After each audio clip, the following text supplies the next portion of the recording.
It was a cool day, a welcome break from the usual hot, hazy, humid days of summertime Philadelphia.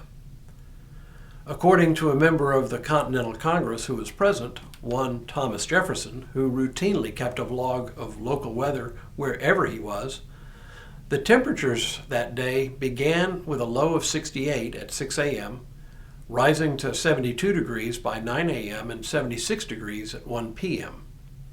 A good day, as it turned out, to approve a Declaration of Independence. Hello, I'm Stuart Baskin, pastor of First Presbyterian Church of Tyler, Texas, and this is your daily devotional for Monday, July 4th, 2022. Legislative bodies generally move at about the speed of snails. In early June of 1776, Richard Henry Lee of Virginia proposed a resolution stating that the American colonies ought to be free and independent of England. The Continental Congress appointed a committee of 5, chaired by Thomas Jefferson, to draft a declaration to that effect.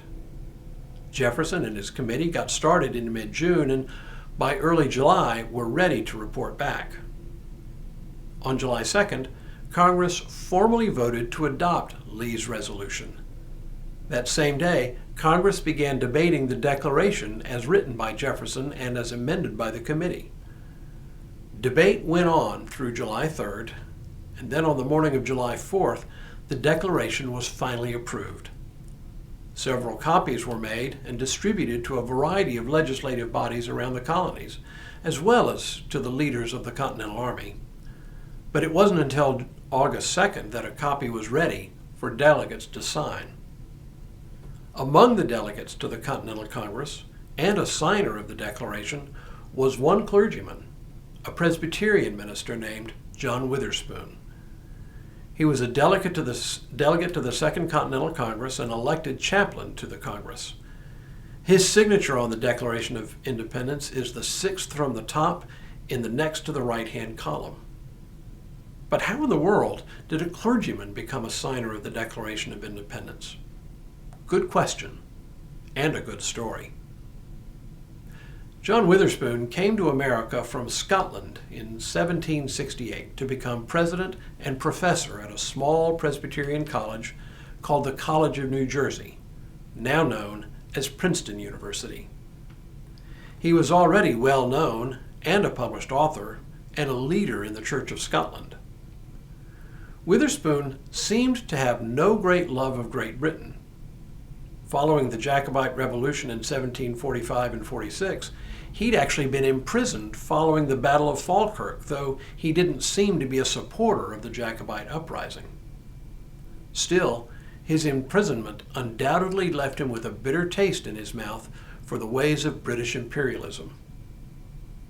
In the spring of 1776, Witherspoon preached and published a sermon in which he defended the cause of independence from Great Britain. In that sermon, he acknowledged that many would object to him preaching on a political subject, but his response was to frame the discussion of the rising tide of independence in theological terms. This was not insignificant. Most of the arguments favoring independence in those days were framed not in theological terms, but in philosophical terms. It was largely an Enlightenment project. The Enlightenment being a philosophical school often derided by ministers and theologians of the time who saw it as a radical departure from intellectual life as it had been for centuries, where the church and its theologians provided much of the intellectual underpinnings of civic life.